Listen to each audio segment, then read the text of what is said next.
Good morning, good afternoon, good evening. It's Alf Malhotra again on Straight Talk. Today, once again, I have a phenomenal guest who actually I know from my past. And when I was a little boy, and this guest was a little bit older than I was, I did absolutely look up to her. She was doing some fantastic things, even at a very young age. Music, dancing, a thriving career in accounting, and so on. I'm not going to give the story away because it's her opportunity to do so. But today I'd like to welcome a dear friend and someone who has absolutely been a trailblazer and an outlier and a maverick in all sense of the word. So Vandana Saxena Poria, welcome to Straight Talk. It's what a delight to have you on the show today. Hello, I have to say it's just so awesome to be here. So great to see you.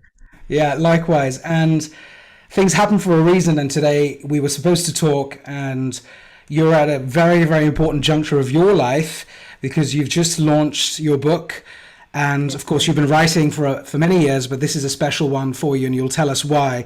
The book is called Let Me Hijack Your Mind. Let Me Hijack Your Mind. And it couldn't be more clear cut than that, and you're going to tell us more about that, of course. So before I kick off, I just wanted to give you the opportunity to introduce yourself. Who are you? Why are you here? And as you know, on Straight Talk, it is pretty straight talking, and we get right to the core of who you are. And so there's none of the marketing hype around it. It's straight to the person you are. So please tell us a bit about yourself, and then we'll go with the flow and have the conversation about your book. Gosh, thank you. It's so, my childhood was in England. I think it's probably worth starting with that very briefly.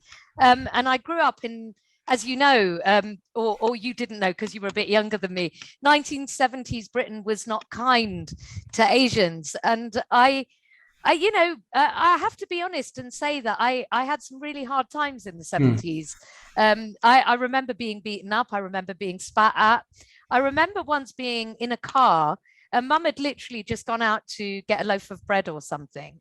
And luckily the car was locked, but these skinheads came and surrounded the car and tried to bang, were basically rocking the car going, "Packy, go home." So, when a lot of people look at my life and they see that I've got an OBE from the Queen and that I set up, and I sold my first company when I was 28 to a listed company. And they hear all these things and they think, oh gosh, she's had the magical charmed life. Rubbish, right? I've been through everything that many of us have been through. And I think that's what's made me the person I am. So in a nutshell, what I would say is I'm a counterfactual thinker. And what a counterfactual thinker is somebody who looks at what's going on and says, how different could it be? I'll give you a really quick example of that. So there's a lot about diversity and inclusion and let's get women into the workplace and everything. I've created a series of planets, as one does in one's spare time. And one of my planets was really influenced by what happens here on Earth. 50% of the population more or less is female, right? But if you look, and it's not a good or bad statement, but 80% of history has been written by men and about men. 80% of religion has been written by men and about men. 80% of art, literature, agriculture, science, you name it, has been written by men and about men. And we haven't really heard the female voice as much. I say 80%, you can query that figure.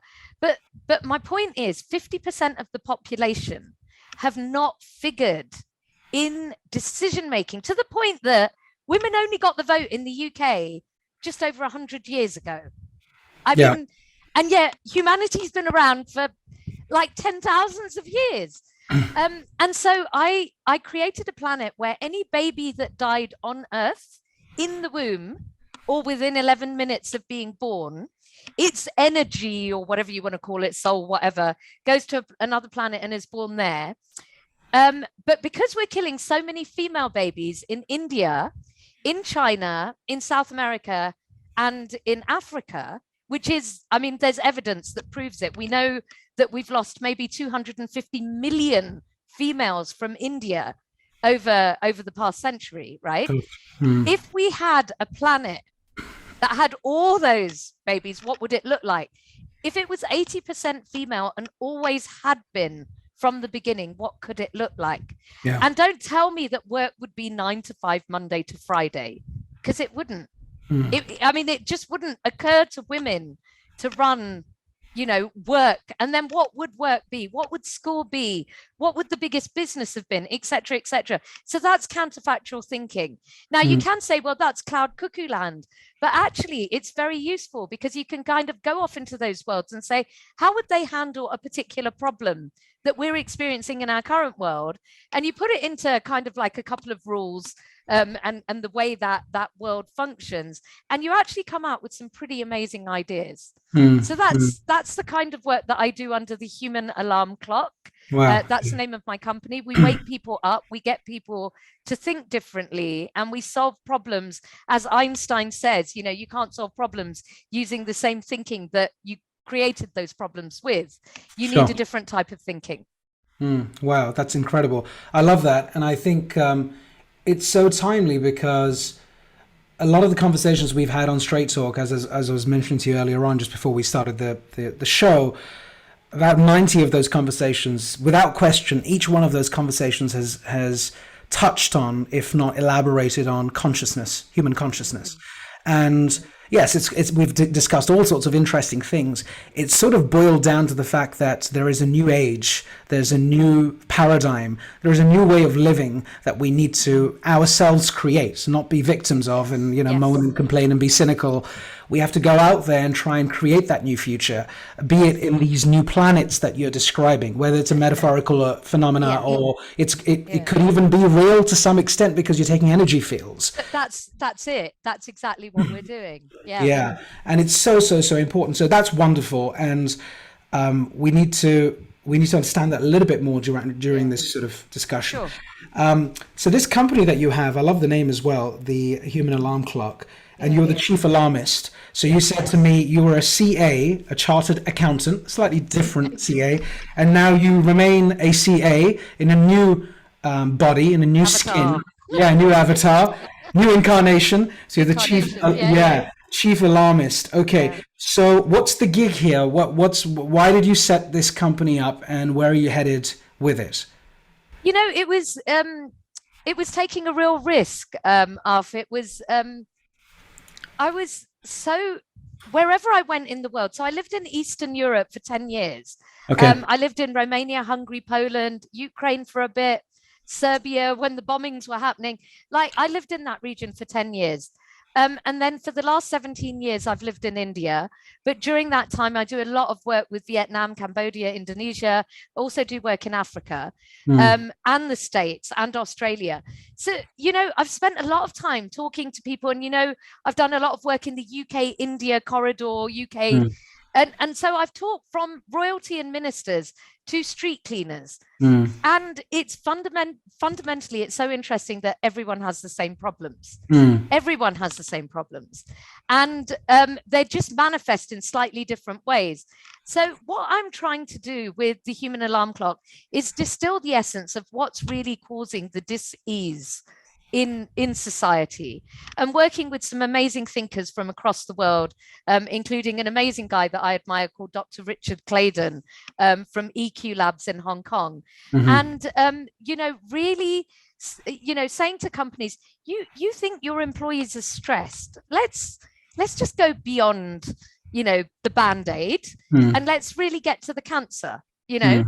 Are you causing it? Are you causing, you know, if you're expecting them to work these hours in this way and interculturally, because you've got this other office in India or in the Philippines and whatever, and they've never been over there, so they don't understand the culture, they don't understand the cultural differences. Are you really trying to tell me you're not responsible for that stress and it's just everything else that's happening to those people? No, it's not. And so the Human Alarm Clock is there to talk to companies that have got problems, talk to individuals that have got challenges, and really get beneath the surface to work out what the real challenge is, then figure out how to transform. Right. And are you doing this with a team of people, solo? No, team of people. I work with some fabulous interculturalists, strength psychologists, other psychologists, you know, business people, etc. not just from India, but from across the world, depending on what the assignment is and what the challenge is. Fantastic. Wonderful. I think that's such a desperately needed solution set in the market today, because as you mentioned, as I mentioned earlier on, when we set up ST, the whole idea was to deal with the chaos of the pandemic. That was the trigger point, right? That was the catastrophe that got us to do this. And what we've discovered over the last, 24 months plus, is that the state of the CEO, the state of the leader, call it the leader, or the decision maker, has altered to a large degree. And there's some who've won and come out really good. And there's some who haven't come out so well. And there's some in the middle who are totally lost and unsure as to where they really stand. So they have a job role, they have a responsibility, they have a duty to run a company, to build a company. But actually at a psychological level, at a personal level, all of that has just got, ignored, and there's a lot of pain and trauma people have been going through. Absolutely. I mean, a personal pain, personal trauma, ill health, death of people around them, and there's so many different sort of incarnations and forms of trauma that affect your ability to see the world and process the world. But in addition to that, so this is one of the other areas that I've been studying. I've been studying the neurobiology, and also this upcoming area that doesn't have enough research yet, called epigenetics, which you may have heard of. And it's also looking at traumas that previous generations have suffered. Correct. And how those traumas are still within you, but you don't even realize it. So with women, a lot of the time I say to them, you need to stand up. You're completely aware, and you're having a go at yourself for not standing up. But you need to understand, you come from 10 generations that weren't allowed to stand up. So it's not you who's not speaking up. It's that that's pulling you back. And unwinding that it takes a lot. Yeah, you're bang on. And funny enough, we had one of our speakers was talking about epigenetics about 6 or 7 months ago. Oh, wow. And we've been studying that as a community, and I've been looking at epigenetics and also biohacking. Because that's also one of the things that you have to look at, alternative treatments to betterment of life and wellness. So that's great. And when we talk about your book then, so this is quite fascinating because of the person you co-wrote the book with, and there's obviously a huge story. Yeah, that's much better. Thank you. We can see it. Huge story. There we go. And how do you pronounce it? Alyque Padamsee? Alyque Padamsee. Alyque Padamsee. And tell us everything about this. So firstly, is it out? Can someone buy this? Yes. Is it on Amazon? Kindle version available on Amazon outside of India. Right. It's only the published form is only allowed is only available in India.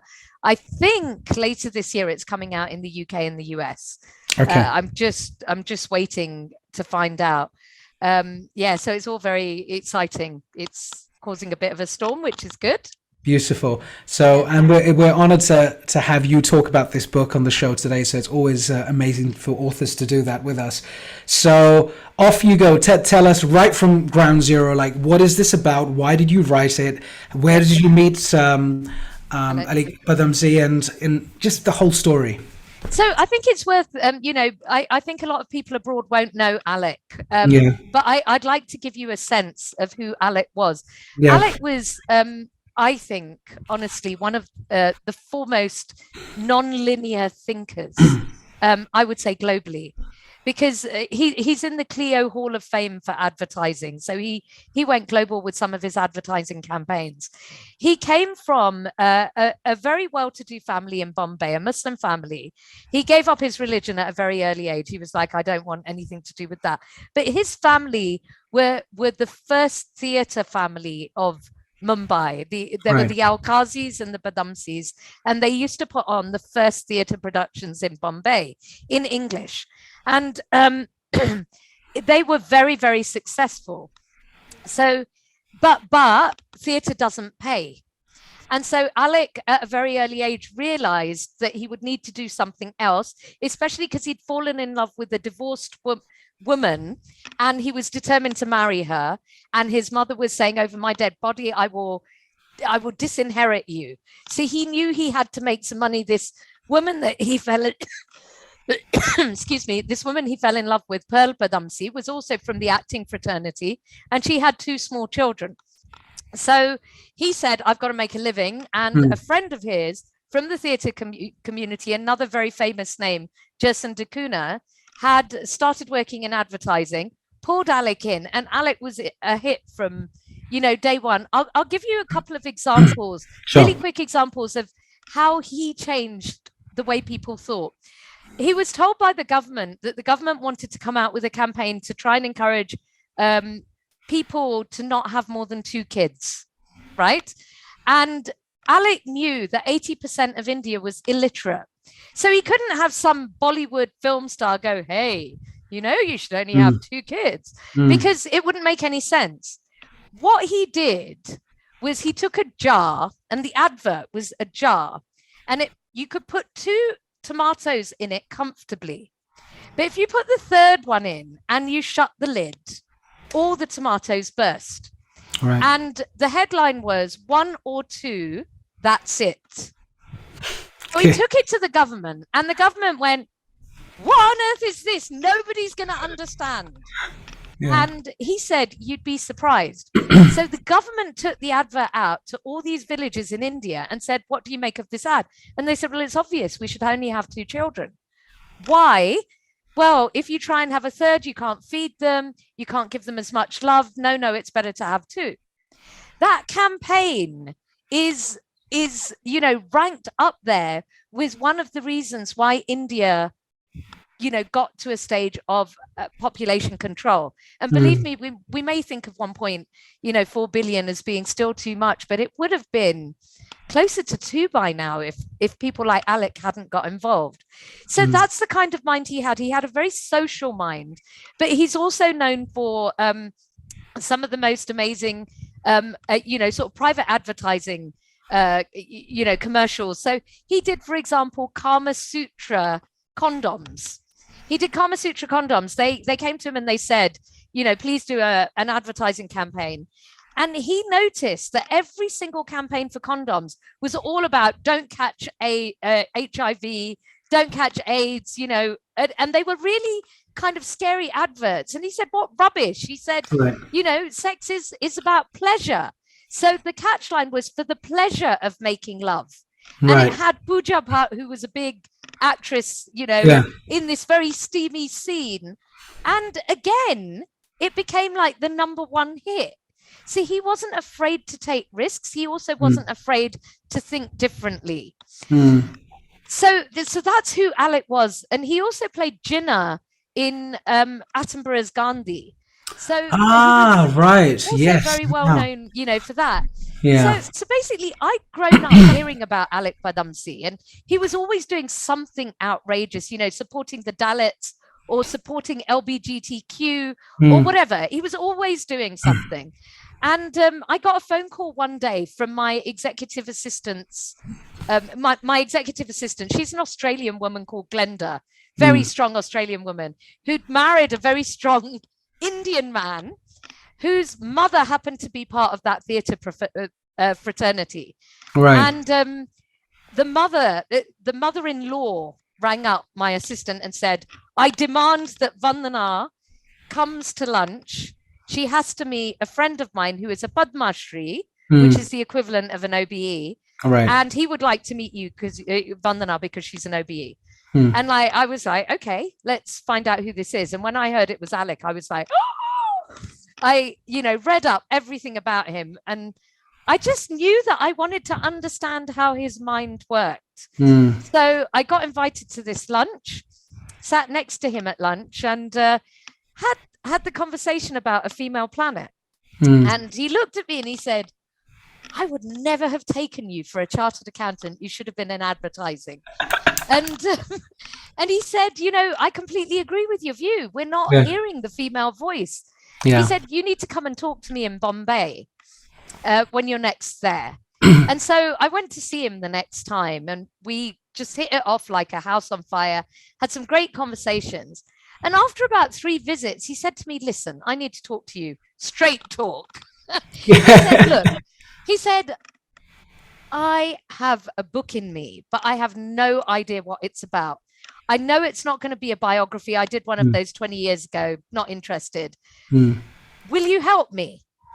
And without a breath, I just went, how about I come round and we record our conversations and then we just see what themes emerge? Yes, of course. And I was like, oh my God, what am I getting myself into? But 53 conversations later, and after about 200 hours of conversations, we put, transcripts, we looked at all the keywords, we looked at what was going on, and what we realized was that Alyque fundamentally had a way of hijacking your mind. He truly believed that we have outsourced our thinking. We've outsourced our thinking years ago to religion. Religion's going to tell us how to be a good person. And then we outsourced it to the monarchy and to government. And now more recently, we've outsourced it to social media and to, celebrities, et cetera, and to society. And he says, we've got to wake up.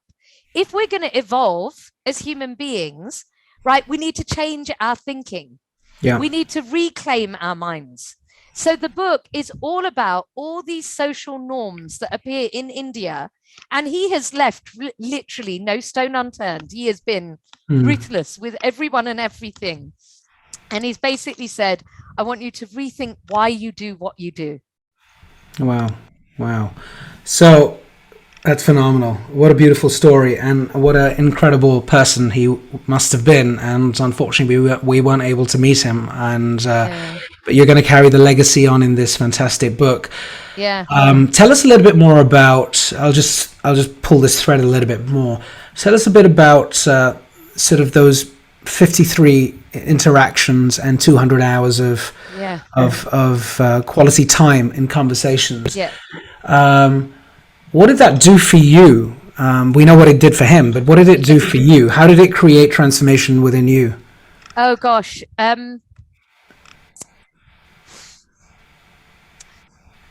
I kind of talked to you about my childhood, right? Now, you very kindly, before we came on air, you were talking about how you remember our house for the parties that we used to have and the festivities and the dancing and all of this. I think with all that side, there's also a dark side. And the dark side was that I was bullied. I went through a couple of Me Too incidences before I hit 18. And life wasn't easy. And during that time, I spent a lot of time by myself, and I spent a lot of time thinking. And my ideas started to germinate then, but I never had the strength to get the ideas out. Now, meeting Alyque was like I could breathe again. Here was somebody who had the most outlandish ideas, but was accepted for who he was, and could speak up and openly speak up about things. And when I was with him, I didn't have to hide who I really was and my ideas. I didn't talk about the female planet until around the time that I spoke to him. He was the one that encouraged me to say, you need to really develop this, and you need to look at this, and you need to look at that, and this is how you can commercialize it. And he really taught me to A, believe in my thinking, but also B, how to critically evaluate thinking. And he came up with this model called OIKA. OIKA is OICA. And the first is, O is, with anything you're unhappy with, what's the observation of what's going on? So I'll give you an example from the book. The observation in his world was that marriage was a disaster. He didn't know anyone who was happily married, unless they'd kind of divorced and got married again, and then divorced and got married again, right? He did not see people who were in the happily ever after. He saw codependency. He saw taking people for granted, etc., etc. So that was his observation, that marriages didn't seem to last being happy. His insight was, well, in everything else in our life, we have to take like an appraisal, or we have to renew things. Like with a passport, it expires, you renew it. With work, if you want to be promoted, you have an appraisal, you're told what's good, what's bad, and then You can see where this is going, right? But in marriage, you just get married and that's it.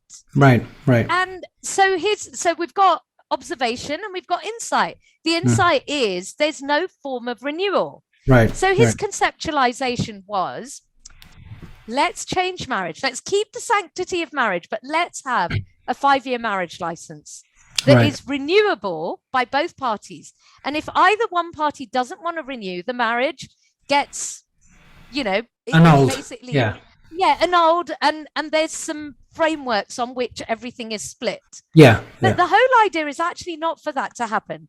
The whole idea is in year 4, you kind of go, this is going well, but you know what? I've started taking so-and-so for granted. What am I doing to keep this marriage alive? And maybe the other person will say, I don't cook as much as I used to. We don't go out as much as we used to. The kids are taking up so much time. And we'll get you to rethink it. So the chapter is, do you need a license to marry your spouse? That's the title. But actually the chapter is all about what other areas of our life should we renew? And what are we not thinking about in the right way? So conceptualize something that could work and then put it into action. That's what OIKA stands for. So what I think I learned in the process was how his mind worked. He was what was, for me, the definition of a rhizomatic learner. I don't know if you're familiar with the term rhizomatic. So rhizomes are they're kind of bushes where you can't see where it starts and where it ends, and all of it's interconnected. So this part will feel what this part is happening with this part. And a rhizomatic learner is somebody who learns from everything, pulls it all together. It's very much what your community is about, I think, Arf. It's about pulling everything together, looking at the interrelationships, looking at the pluralistic views within that. And he was very much that kind of person. And I think he taught me that you could be like that. He inspired me no end in that respect.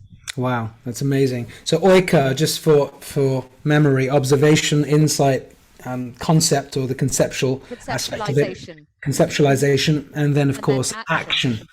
I really like that idea. I just want to comment on that point because as I'm just bringing in the stories of the last 90 interactions I've had, like you've had your 53 with Alyque.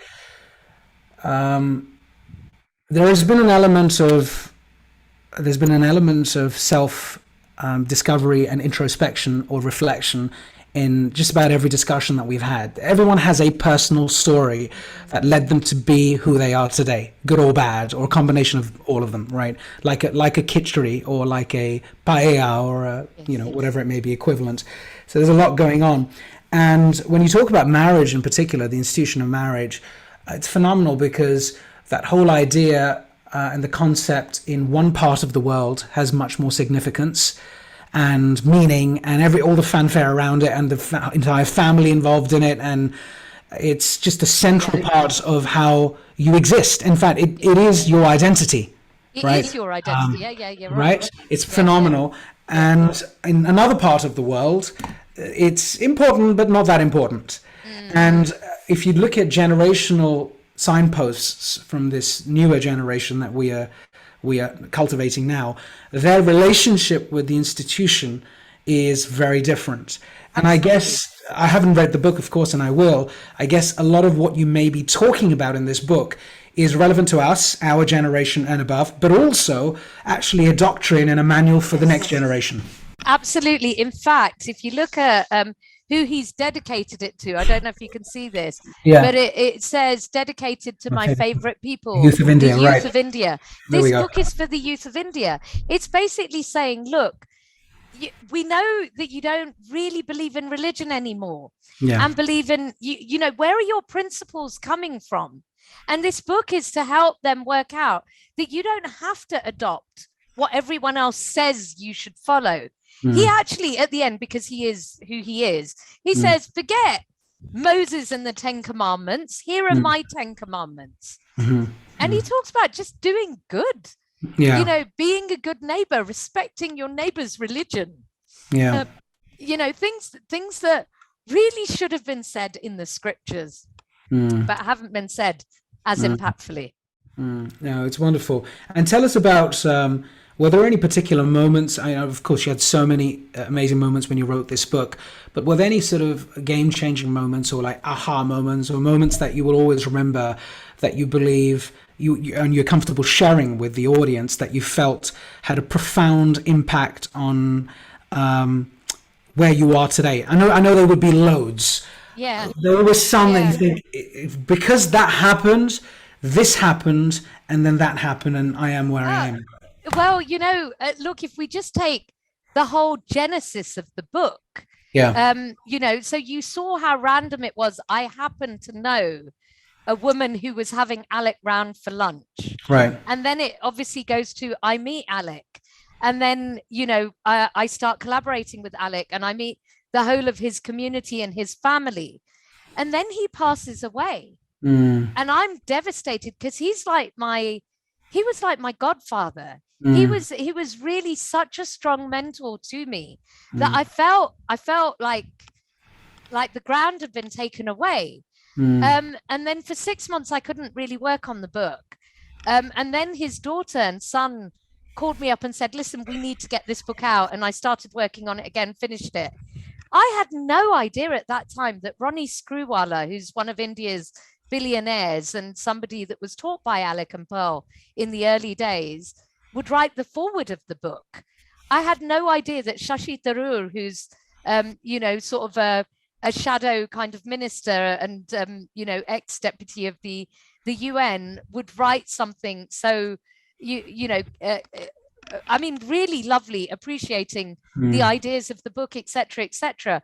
So, in that respect, I never understood how things could snowball, and I really saw that happen with everyone come together. I was very scared about this book coming out because there are chapters that are extremely controversial for India as a nation, and I think globally still.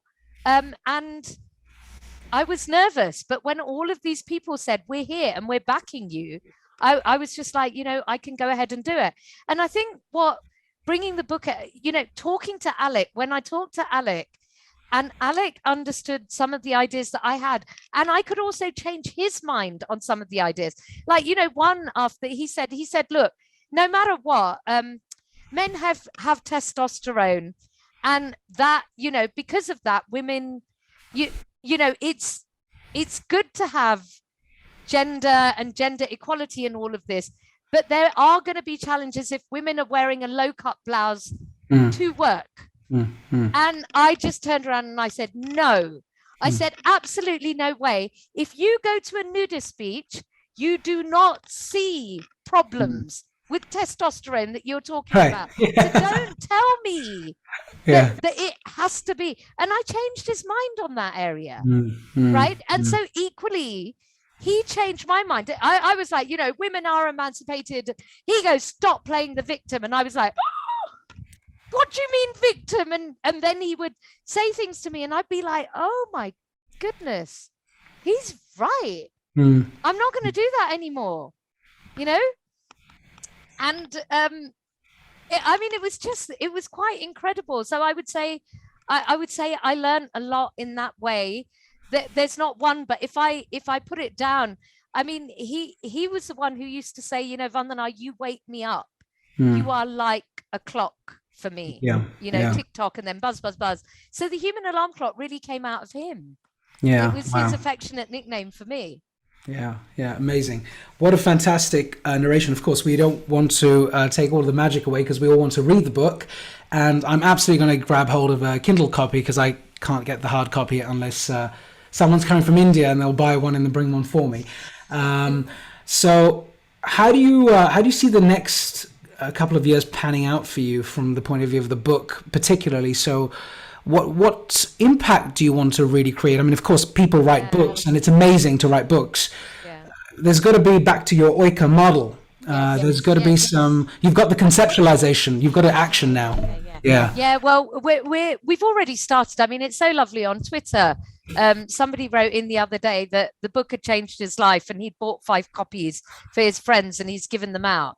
And I've said that I'm up for doing book discussions, but what I'm really keen on doing, and this is the first time I'm talking about it officially, you know how there's hackathons, Right. Yeah. right? I want to do hijack-a-thons. Okay. Nice. I would like to get organizations that have a problem statement for a diversity issue. And when I say a diversity issue, I don't just mean male or female. I mean any minority who's not being heard, and any minority who's not at the table getting an equitable voice, not an equal voice, an equitable voice. Yeah. I would like to get a problem statement. I would like to get the whole office there for 24 hours and do a hijack-a-thon where we divide them into teams and we facilitate discussions and the creation of something. So, for example, Peter Senge, I love his expression that leadership is the capacity of the community to shape their future. Right. Yeah. So if the problem statement in an organization is, how do we get minority voices to be heard equitably at the boardroom table, right? That could be the problem statement. And let's just get it loose to the whole organization, making sure that we've been clever with the diversity. So each group has, you know, some of the diverse candidates in it. And let's do 24 hours where we've got intergeneration, intercultural, maybe India, UK, or Indonesia, UK, whatever, you know, really working at it for 24 hours, because I believe that we would be able to find solutions using OIKA and that thinking. So that's one of the things that I really am very keen on doing.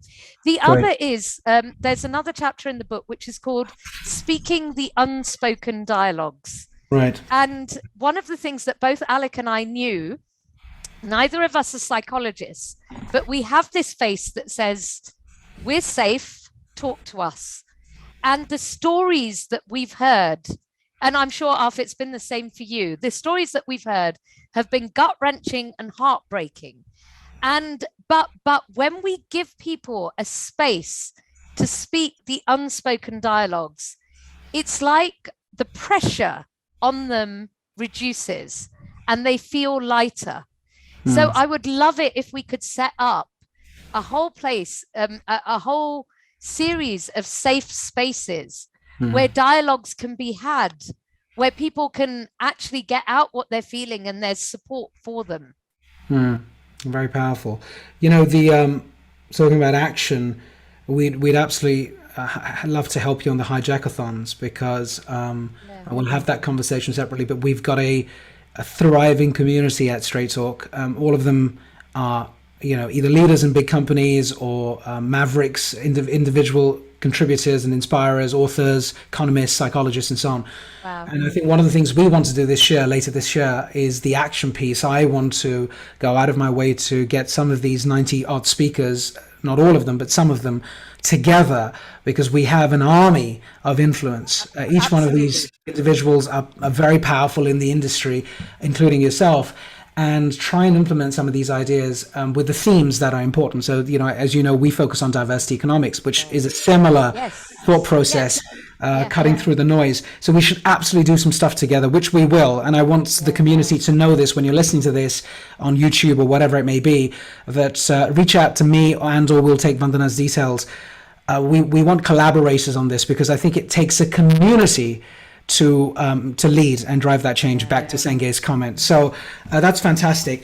Let me change gears for a moment and talk a little bit about, you know, you're in India, you're a woman, a leader in India. You've been there for 17 years. You've also spent time in the UK, obviously, and in Eastern Europe. And I guess you're observing, it's fantastic to have that, by the way. It's this incredible gift to be able to spend quality time in different cultures, not just read about them in books, which we can all do, and watch YouTube videos, but actually you've been on the ground, you know, and those observations must be amazing. Tell us a little bit about, don't know if you've been asked this question before, but I'm going to ask it anyway. So let me just break this down as to the context. So you have an Indian heritage, okay, Indian race. You have spent time in an Eastern European country, predominantly not Indian, white or Caucasian. Then you've spent 17 years, nearly 2 decades of your life, experiencing some incredible things in India, no doubt, still connected to the country you were born in, which is the United Kingdom. So that diversity that you have as an individual is quite unique and rare, by the way, of course, because there are many commentators who can comment from the office chair or the sofa, and they're good and they do make sense, including the thought leaders we've mentioned today. But actually, not many people have been on the ground, right? So after all of this, and I know you've written a book and so on and so forth, and been through tough times and good times. What is the future of the country that you're living in right now, India? And I'll just ask you to comment on India, and you might pick bits from the book. There's a side of India that's so amazing, and you're so hopeful and so proud of that side. And there's a side of India that could be a little bit more worrying. Are you comfortable sharing what you think personally as to what the future is of this country?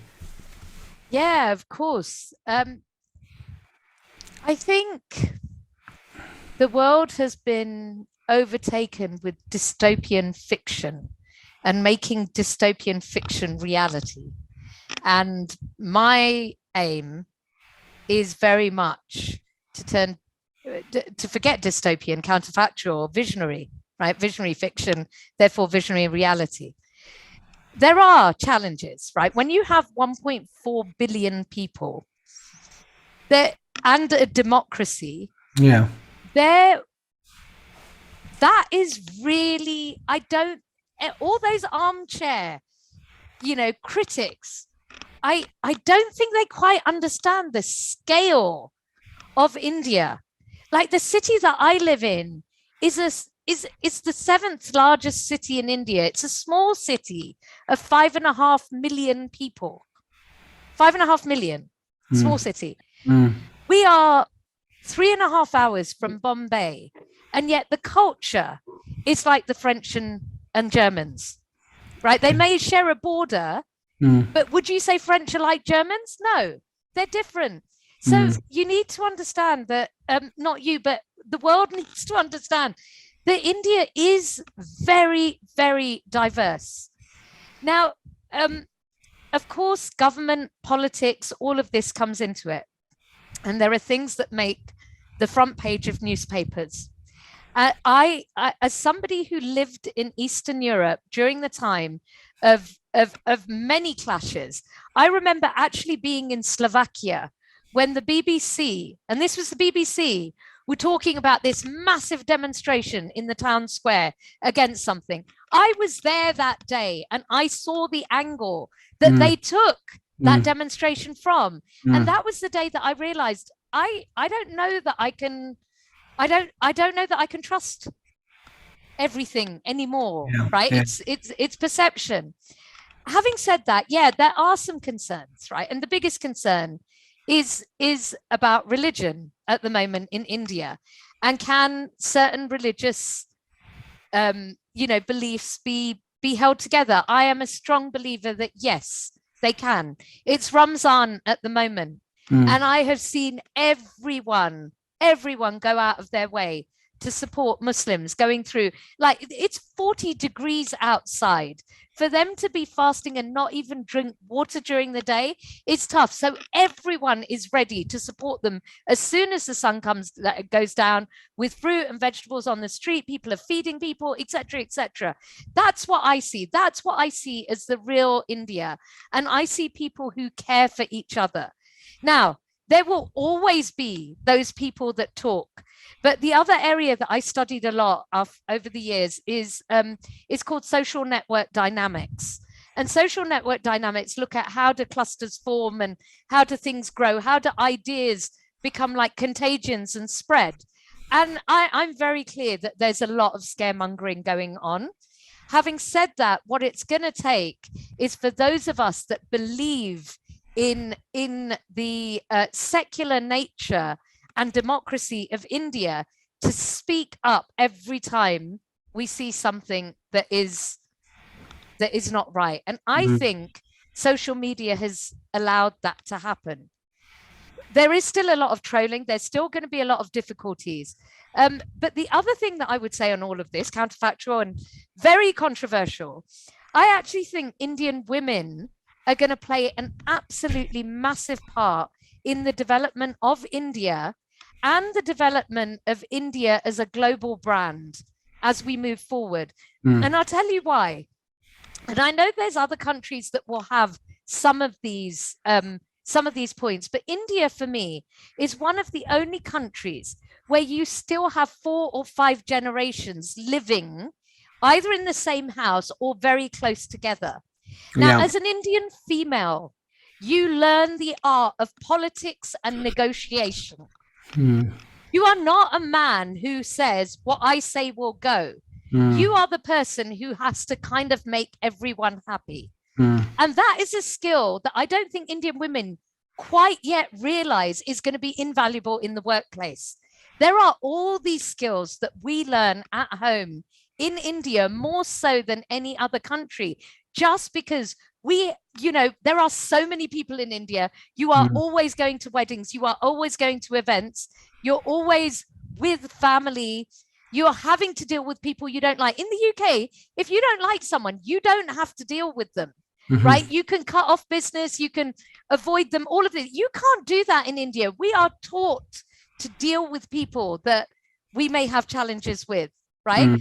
And so I believe that women especially have amazing powers when it comes to politics, negotiation, getting things done, motivation.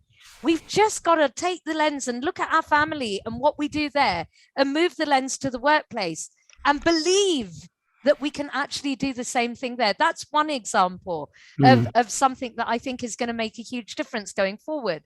So are there challenges? Yes. Horrific challenges.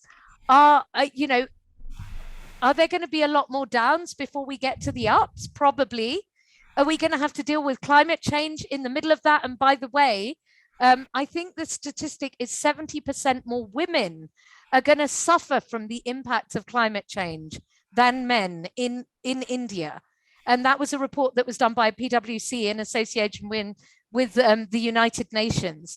And that's basically because often men are the ones who will leave the village and go and work in the city, maybe as an Uber driver or a rickshaw driver or whatever. And the women are back in the villages. And if there's a flood, they're the ones that are going to have to deal with the problems. If there's a drought, they're the ones that are going to have to deal with the problem. So it's quite concerning. And those things are going to happen. We've really got to pull together. And I'm seeing the younger generation, the under 25s, really taking charge and making a difference. And so I'm very hopeful. And I wish there was more. I wish there were more communities like this that were mainstream and considered success in media, because I think we'd be seeing a lot more coming out of India then. That's powerful, Vandana. And actually, it's a really nice way of closing our show, but also it's certainly got me thinking, because of course I'm plugged into India in many different sort of ways, and we want to feel inspired, we want to feel energized, we want to feel like there's a better future for all of us on this entire planet. India is one of those countries that has such a huge impact, not just because of the populace, but also in the future, the next 20 or 30 years. It is one of those nations that is producing some incredible talent, some great minds, some great innovations. And those innovations, for a change, are now getting exported to other parts of the world. In the old days, it was just yoga.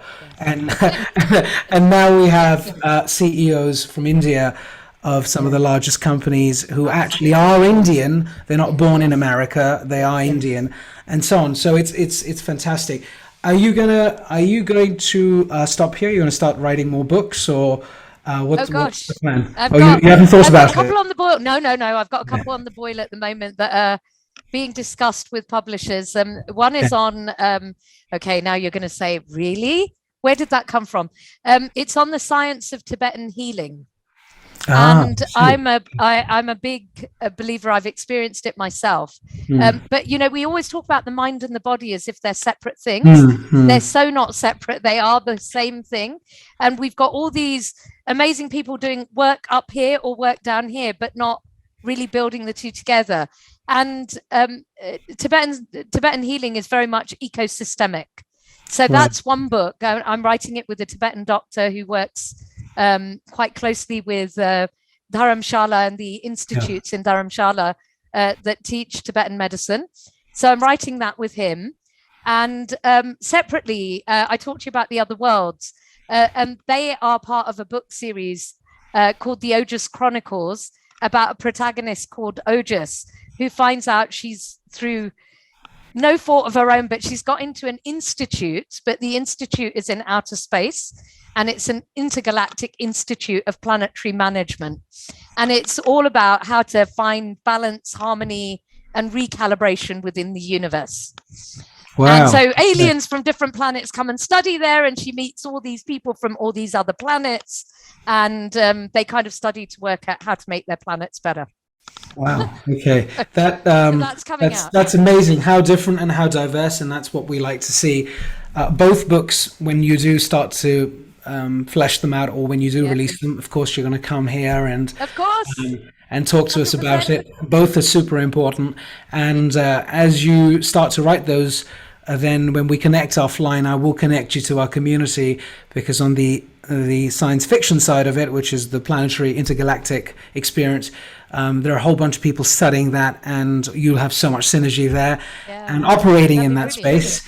And then, of course, the Tibetan healing, I have a personal interest in that myself, so I'm going to reach out to you about that as well. But what a fantastic moment this has been for us, and the hour's gone by very quickly. Thank you so much for your honesty and humility, and such fantastic energy, of course. Constantly a really amazing aura that transmits even through the Zoom screen. And so, Zoom is flat and it's just this little rectangle, but it does do its job sometimes, and today it's definitely done its job. And we wish you all the best with the book. We will all purchase one, and if there is a link of something that you want to share later, we'll send that out on social media.